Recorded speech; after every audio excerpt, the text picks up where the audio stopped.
Bonjour Monsieur Tassier, merci de nous accorder cette interview. Bonjour Noah. Pour vous, c'est quoi la culture? Tout d'abord, merci de me recevoir ici pour Pas de souci. une interview sur la culture. La culture, c'est vrai que c'est quelque chose d'assez vaste, de très intéressant. Alors, c'est l'occasion de pouvoir en parler à travers une interview et nous allons essayer de mener ça à bien. Pour moi, la définition de la culture dictionnaire, c'est le reflet du milieu associatif. J'entends par là en fait que c'est une richesse que l'on possède en soi et que certaines personnes parviennent à exprimer grâce à l'art. Mais au-delà de ça, je pense que c'est quelque chose de très complexe et qu'elle soit locale ou universelle, elle est essentielle. Et justement, elle est essentielle. Et quel est le rôle de la culture justement dans une société? Alors, le rôle de la culture dans une société, elle est très importante puisque je pense que elle est étroitement liée à d'autres domaines que sont le folklore, le patrimoine, les écoles. Donc voilà, je pense qu'elle est essentielle, comme on vient de le dire, dans une société. Oui. Quel est votre rôle en tant qu'échevin de la culture? Alors mon rôle en tant qu'échevin de la culture est de m'investir et donner un maximum d'énergie dans toutes les entités satellites de la ville de Beaumont. Donc ce sont le foyer culturel, la maison des jeunes. Par exemple, on a aussi le plan de cohésion sociale qui met en place pas mal d'actions vis-à-vis de la jeunesse et des jeunes. On a aussi un conseil communal consultatif des aînés. On a pas mal d'écoles dans le secondaire et dans le primaire. Et on a aussi des mouvements de jeunesse. Pour moi, c'est tout ça, c'est s'investir dans les entités satellites de la ville et qu'elles soient folkloriques, scolaires ou quelle que soit la finalité de l'investissement, mais qu'ils soient, je vais dire, à finalité culturelle, quoi. Oui. Ensuite, on a réalisé un sondage sur Facebook. Oui. Et d'après ce sondage, il en est ressorti que la plupart des gens ne savent pas ce qu'il se passe en matière de culture à Beaumont. Qu'en pensez-vous? Alors, c'est vrai qu'il y a beaucoup de travail à faire au niveau de la culture à Beaumont. Il faut en parler le plus possible à travers différents moyens de communication que sont les réseaux sociaux, comme le sondage, c'est déjà un moyen de parler de la culture. Le Macaron, qui est un espèce de journal local, le FCB, qui est le journal du foyer culturel. Et puis, je pense qu'on peut en parler aussi, on travaille là-dessus avec de nouvelles méthodes, comme des cubes publicitaires, comme on voit parfois dans de plus grandes villes, ou encore dernièrement avec la radio Salamandre, puisqu'on a une radio locale.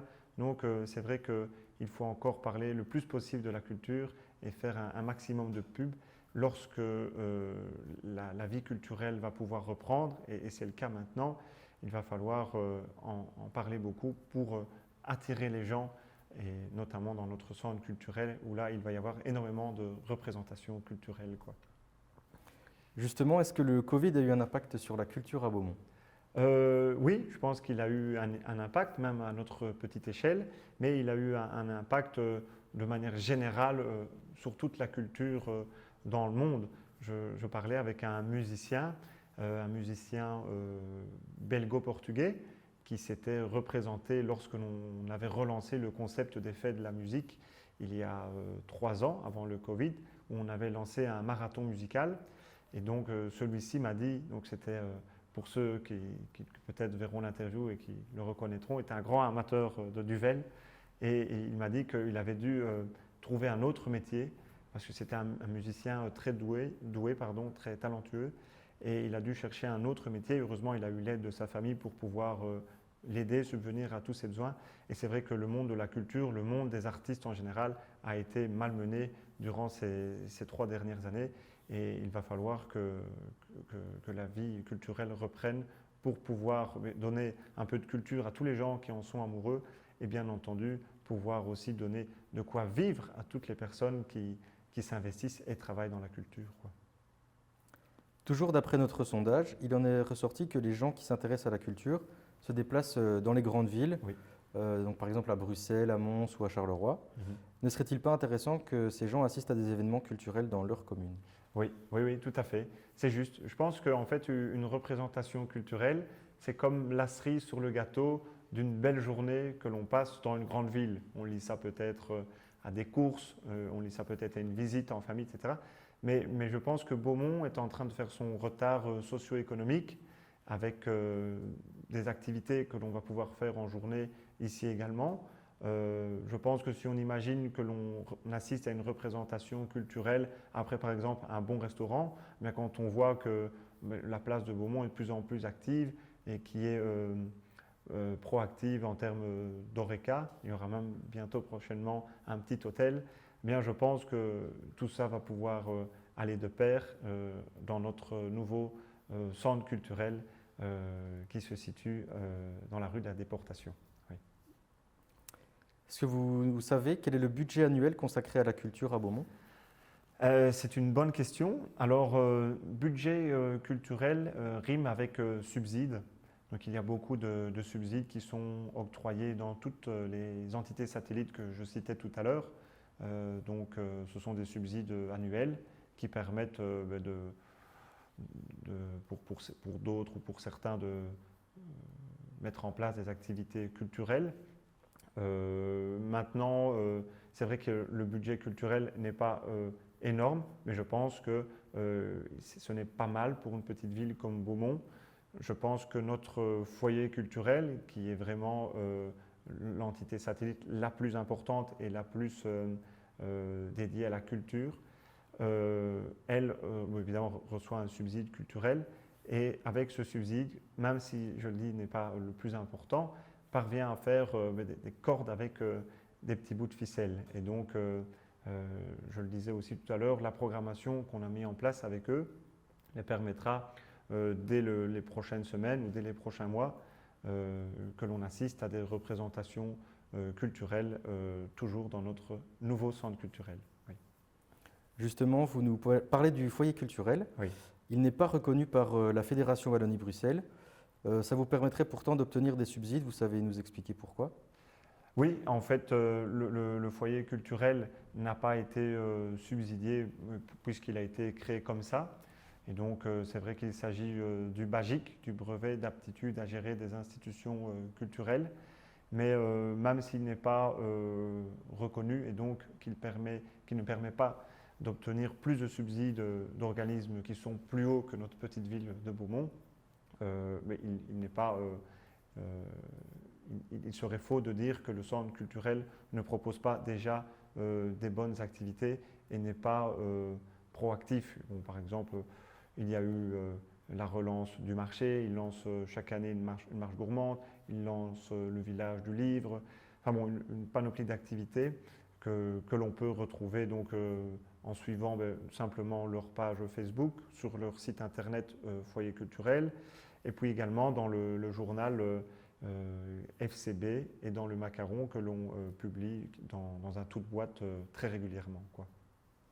Et justement, attendez, je me suis perdu. Pas de souci. On fait un petit break. Qu'est-ce que j'allais dire? Ouais, voilà.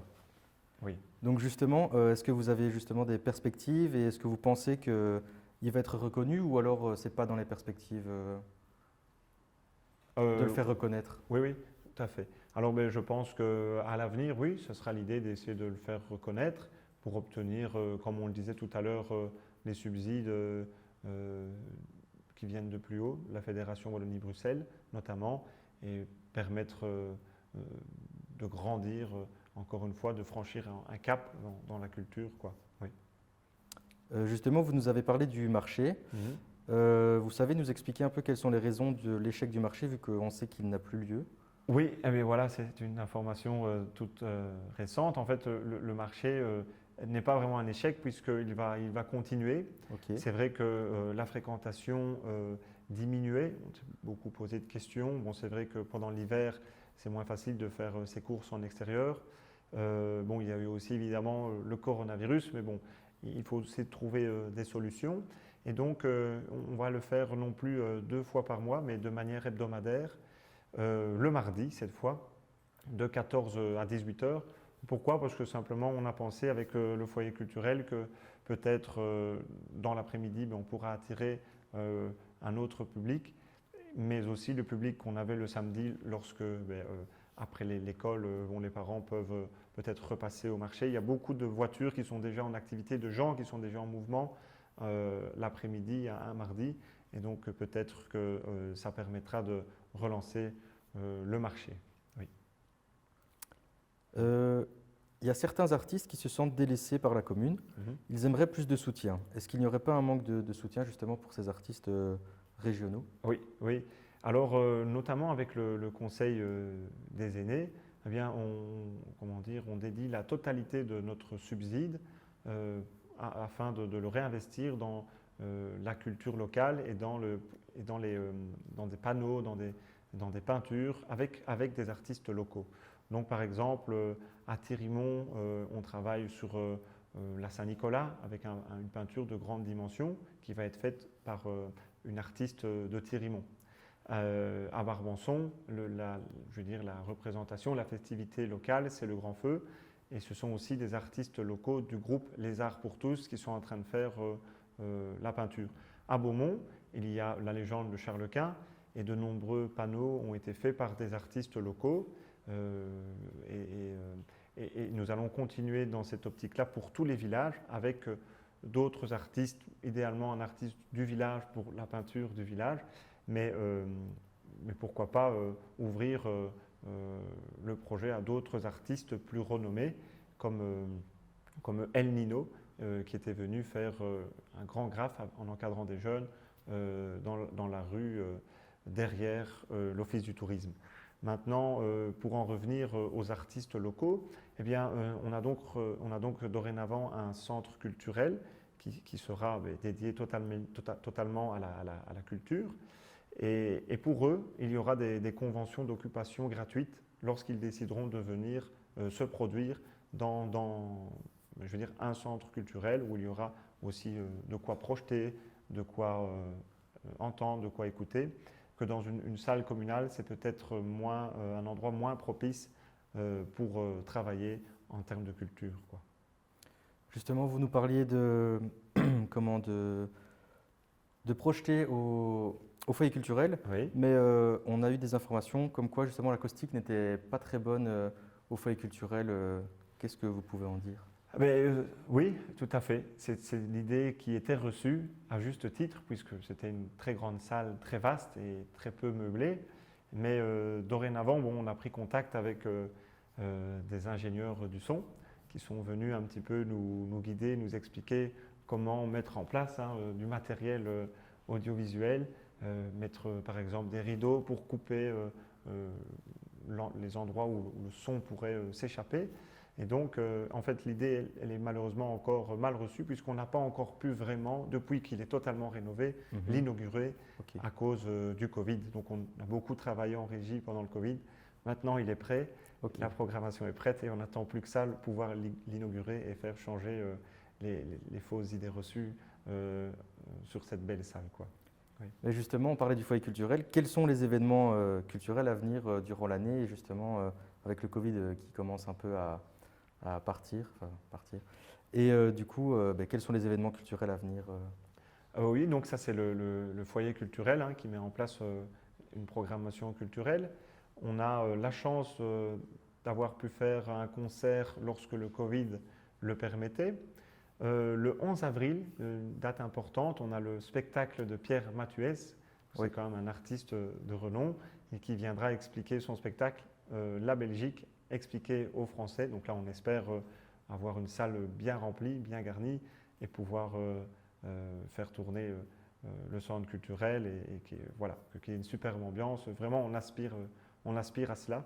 Il y a d'autres manifestations culturelles qui sont programmées, comme un spectacle, je pense, sur Jacques Brel, et puis un village du livre. Enfin, il y a plein d'activités qui seront programmées, qui seront détaillées.